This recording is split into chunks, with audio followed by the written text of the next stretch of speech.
fan yii allahu akbar yi bëri na mooy depuis démb ba bi ñuy xëy di ñëw ñun ñëpp ñu ngi fanaanoo allahu akbar xëyee ko loolu lan lay wundu mooy ku dut yàlla màggul ci sunu bët ku dut yàlla màggut ci sunu xol tër bu dul tërub yàlla màggut ci sunu bët loolu de la ñuy wax moo tax iblis bëggul kàddug allahu akbar fu mu ko déggee daw na fëx na yonent bi alayhi salaatu wasalaam nee na fu ñu yëkkatee kàddug allahu akbar ci noddu yéen a dul gis de waaye saytaane yee ñoom ña ngay fëx wan leen gannaaw di daw fatt seeni nopp di daw di rëccale loolu la ko yonent bi sallallahu alayhi wasallam waxee moo tax allahu akbar fi mu ne saytaane yi àdduna bi yépp lënkaloo nañu pour diaboliser ko lënkaloo nañu pour ñaawal ko maa ngi massawu nag sunu réew ndax fan yi ci gannaaw rek gis nañ fi benn pièce théâtre lañ koy mën a tuddee xawma Total service boobu ñuy tuddee Total wala société boobu ñuy tuddee Total ab otom buñ ne dañ koy exploser ka koy exploser ñu ne yoo ab jullit la kàddugam yëkkati mooy allahu akbar am réew mu toll ni Sénégal bu ñu demee ba àgg foofu intoxiqué nañ ñu allahu akbar day tabax àdduna allahu akbar day indi jàmm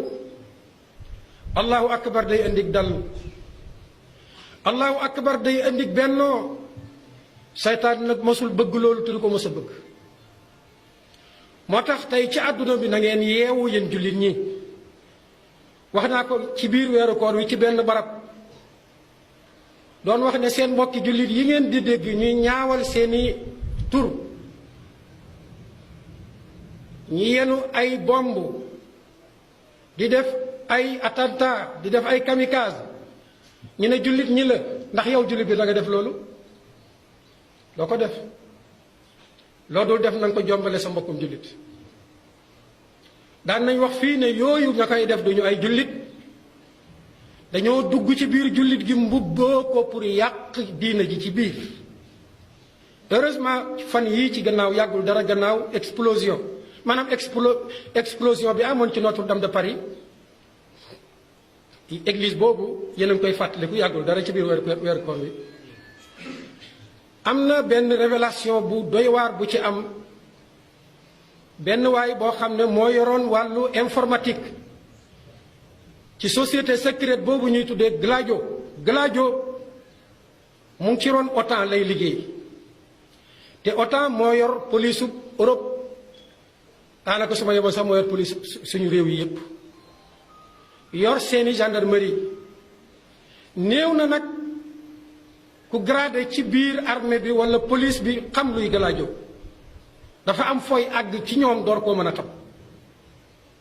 Gladio boobu ki yoroon seen wàllu informatique diiru fukki at gannaaw bu ñu commencé xeex ñu koy tuddee la lutte contre le terrorisme moo di def ci biir weeru koor bi benn révélation bu grave wane ne mbooleem attentat yi ngeen di dégg ci Koweït astafirullah wala ci Irak ci Syrie di ko dégg fii ci Afrique fu mel ni Niger wala Nigéria di ko dégg ci Mali di ko dégg ci Europe di ko dégg ci Asie Amérique lépp société secrète boobu moo koy def moo tax da ngeen jël tur wi Gladio bind ko bu ngeen fi jógee dem leen ci YouTube bi moom rek waxut ci ay doomu aadama yu bari ñu ngi ciy wax di dénoncer jëf yu ñaaw yi ñuy jëf di rey seeni askan ngir ay intérêt adduna moom nee na ci service am bi mu yor ci wàllu la lutte contre le terrorisme moo tax foofu dañ fiy gëstu bu baax na fi ñëpp gëstu ndax mooy buntub seytaane bu bees buntub franc-maçon yi nga xam ne tey ci lañ jaar pour taal adduna bi